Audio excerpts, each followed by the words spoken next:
The next man joining us here on set, you either love him or you hate him. He's one of the most outspoken coaches in Ultimate Fighter history. A new season just kicked off on Spike TV that has him back in our living rooms every single Wednesday night. Here to talk about his career, his coaching stint, and pushing people's buttons is the Count, Michael Bisping. What's up, Mike? How are you? Great, man. How are you? Yeah, not too bad, not too bad. Kind of, is this really necessary? This right here? This headset? Well, we don't know how loud it's going to get out here. I mean, the fans are starting to kind of pile in. I see. Yeah. Okay. Just, that's a precaution. A precautionary measure. So the Ultimate Fighter 14 is, well, it's wrapped now, but we're just starting to see it on TV. Yep. Tell us about that experience for you. How did you enjoy it? It was a lot of fun, obviously, the guys on my team were crazy. They were crazy guys, but fantastic fights. The talent on this season is amazing. The fights, as you saw in the preliminary fights, they were awesome. Fantastic, absolutely amazing. Yeah, a lot of knockouts, a lot of submissions, and it's a great season. So you and Mayhem are going up against each other. You're outspoken. He's outspoken. I've heard that you guys respect each other and that you hate each other. What's the truth? Listen, at the start of the season, I didn't really have much of an opinion on the guy, really. But as it progressed and the competition got underway, I really, I'm not too keen on the guy. Let's put it that way. He crossed the line on several occasions. You saw a little bit of it at the end of the first episode. He was trying to start a fight with me on set. So I'm a professional. What did he do? He was trying to physically start a fight. The guy's a punk. So I'm a professional sportsman. I'm not an idiot. So I exercise restraints. But on December 3rd, he's going to get what's coming to him. Now, some people may disagree because of the Jorge Rivera incident. You had to bring it up. Well, of course I did. Of course. UFC 127. What about happened? it? What about it? What do you want to know? What happened? I mean, the whole Jorge Rivera got his ass kicked, and that's what happened. I know that happened in the fight, but after the fight. After the fight? Yeah. I went and partied. What are you talking about? What are you getting at? The spitting thing. Oh, you mean when I spat on the floor? Yeah. Yeah, to show the contempt that I felt for his scumbag team, for insinuating that my partner had sexual transmitted diseases, calling my hotel room in the middle of the night. Yeah, let's talk about that stuff. Yeah, exactly. Of course, that's what happened. I've never really gotten the story from you. Why do you think I was so touchy about it? The guy, he made a string of insulting videos on the internet.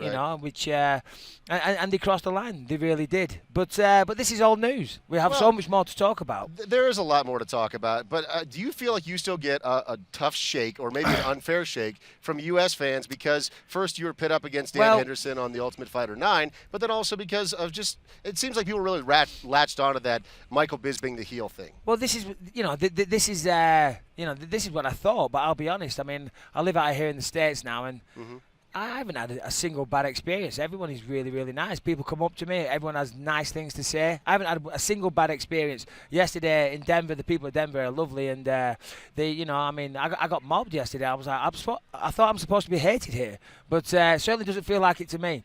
Well, and to be fair, I mean, we've talked about this before. To be fair. I've always liked the way that you interact with fans. You always go out of your way to do nice things for fans. Sure. So that's why I asked if you think that you're getting an unfair shake, because you've never come across to me as a bad guy. But it seems like a lot of people... I try not to be. Yeah, it just seems like a lot of people are booing you and giving you a hard time, mostly because of the Ultimate Fighter 9. Yeah, I mean...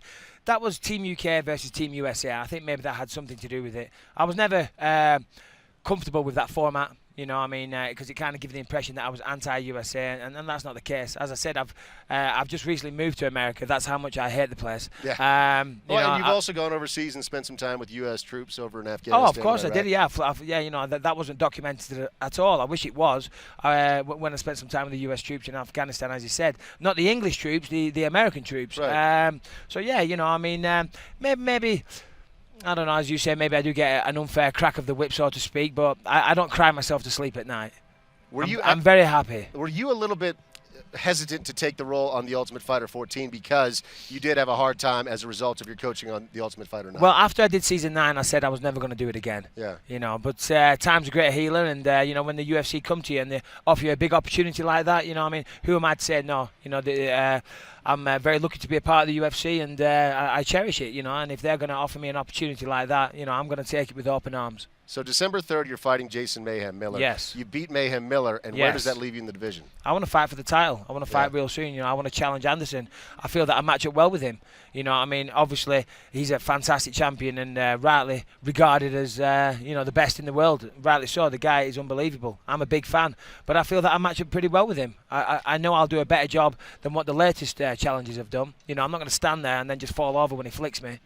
Look at Anderson Silva's game. Somebody who would have to break down if you were fighting Sure. him. What does he do best? Well, Anderson, you know, I mean, yeah, he does everything well. He does everything well. I mean, obviously, his strike is just incredible. His speed and his timing is unbelievable. But you can't give him that space. You know, you can't stand back and let him get comfortable and you know, and use his array of strikes. You've got to get in his face. I think Chael Sonnen, you know, outlined the blueprint on how to fight him. You know, you've got to get in there, close the distance, and fight the guy. Now, obviously, that's easier said than done. You know, this is Anderson Silva we're talking about, but I think that's the general, you know, the way to go about it. Final thing, John Jones, Rampage Jackson tonight, our main event Yes. here at UFC 135. You've worked very closely with Rampage. How do you assess the matchup? Well, I mean, it's a similar matchup to what I just said with Anderson. You know, Yeah. he's got to get in there, he's got to close the distance, and get in his face, and that's what he's going to do. In this camp, he sent 3 guys to the hospital. You know, 1 guy out for 10 minutes. If people think, well, if John Jones thinks he's in for an easy fight, he's made a big mistake. Do you really think there was a spy in Rampage's camp? Well, I mean, I don't know too much about that, but that's what they're saying. Apparently, they fired a guy from Muscle Farm. You know, apparently they fired a guy. So if a guy got fired, you know, he didn't get fired for nothing. But so yeah, but Rampage is winning this fight tonight. I know a lot of people don't think that, but Rampage is going to win. Believe me. Check him out on December 3rd. He's fighting Mayhem Miller in Las Vegas. It's going to be at the Palms. Thanks so much for your time today. Thanks for being here on Fight Day, my friend. It's always a pleasure. Always a pleasure.